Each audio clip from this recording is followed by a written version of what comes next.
Now, going for how exactly photosynthesis takes place.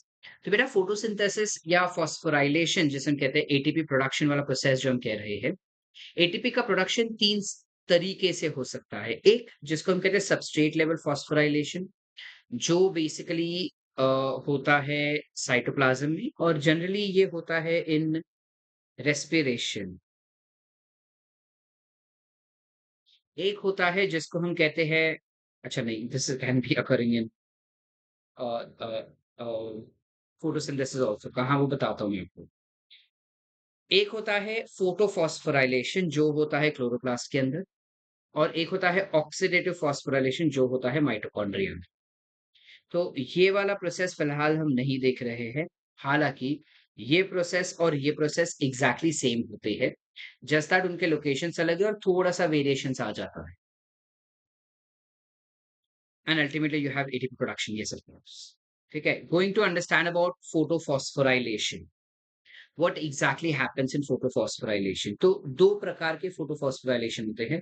Photophosphorylation is light के presence में ATP बनना। Light के presence में एटीपी बनने को हम फोटोफॉस्फोराइलेशन कह सकते हैं, या हम इसको oxidative photo phosphorylation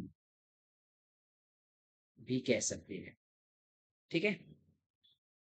now what and how exactly this अकर? तो यहाँ पे काफी ब्यूटीफुल तरीके से सब बताया बेटा, ध्यान से देखो। क्या होता है, फोटोसिस्टम 1 और फोटोसिस्टम 2 दोनों ही सनलाइट ले लेंगे। और जब वो सनलाइट ले रहे हैं तो ऑब्वियस सी बात है कि ये 700 नैनोमीटर्स का लाइट लेगा और ये 680 नैनोमीटर्स का लाइट लेगा। तो इसका दूसरा नाम कैन बी P700।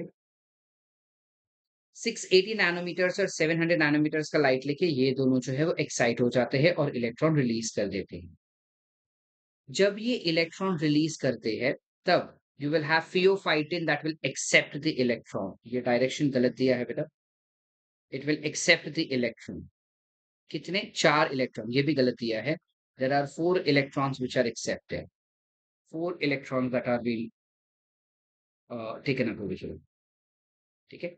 ये जो 4 इलेक्ट्रॉन यहाँ पे वो रिलीज करता है, 4 इलेक्ट्रॉन जो वो रिलीज करते जा रहा है, हर जगह पे 4 होगा, remember. Instead of D it is 4। 4 electrons are released. जो 4 इलेक्ट्रॉन वो रिलीज कर रहा है वो सबसे पहले एक्सेप्ट करता है फियोफाइटिन, या फिर यू कैन हैव यूबिक्विनोन,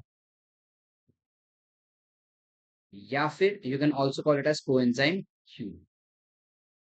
ये इलेक्ट्रॉन लेते ही it is passing off that electron to plastoquinone, जो खुद एक एक्चुअली इलेक्ट्रॉन एक्सेप्टर नहीं है, प्रोटॉन एक्सेप्टर है, बट क्योंकि उसको इलेक्ट्रॉन दिया गया है तो वो ले लेता है। This plastoquinone will pass the electron to cytochrome B6F. From cytochrome B6F, the electron is passed to plastocyanin. ठीक है, and this plastocyanin will pass on electron to photosystem 1। तो फोटोसिस्टम 1 जो एक्साइट हो रहा था और इलेक्ट्रॉन रिलीज किया, it comes back to ground state by taking up electron from plastocyanin. Photosystem 1 is giving its electron to FRS, which is ferredoxin reducing substance, which will pass up its electron to ferredoxin, which is FD. And from there, the electron will pass to ferredoxin, that is FNR, which is ferredoxin reducing enzyme, that is responsible for converting NADP into NADPH. NADP into NADPH में convert कर देगा। ये hydrogen कहाँ से आता है? तो you have splitting of water that takes place. जब splitting of water होगा तो ऑक्सीजन रिलीज होगा, that goes to the atmosphere. और जो इलेक्ट्रॉन है that will be given to photosystem 2 so that it comes to the ground state.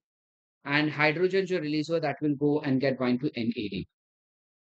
So during this reaction, you have formation of one ATP molecule, as well as you will have formation of NADPH2. There are two molecules of NADPH2 which are formed over here. This is called as non-cyclic photophosphorylation because इसके द्वारा release किया हुआ electron वापस इसको नहीं मिल रहा है। इस वजह से we call it as non cyclic phosphorylation. इसको हम जेड स्कीम भी कहते हैं बेटा। We call it as Z scheme also. Why? Because यहाँ पे जो इलेक्ट्रॉन का ट्रांसपोर्ट हो रहा है, it is getting transfer from lower redox potential to higher redox potential, from higher redox potential back to lower redox potential, from lower redox potential again to higher redox potential। तो तुमको लगता है Z बन गया, इसलिए इसको Z scheme कहते हैं। ठीक है। या फिर दूसरा एक जो एनसीईआरटी में दिया है, it moves from higher redox potential to lower redox potential, from lower to higher and from higher to lower back again। This is also Z। Alright.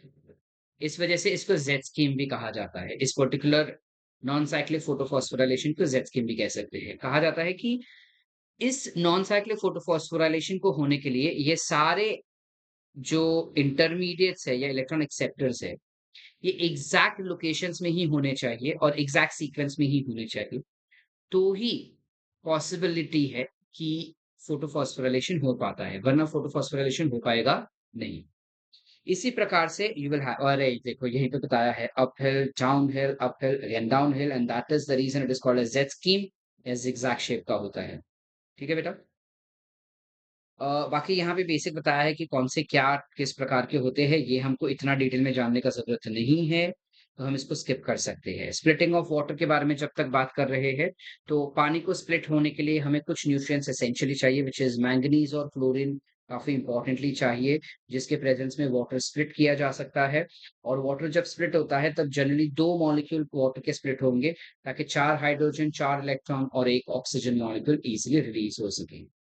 All right, up till here. Next, we go and jump up for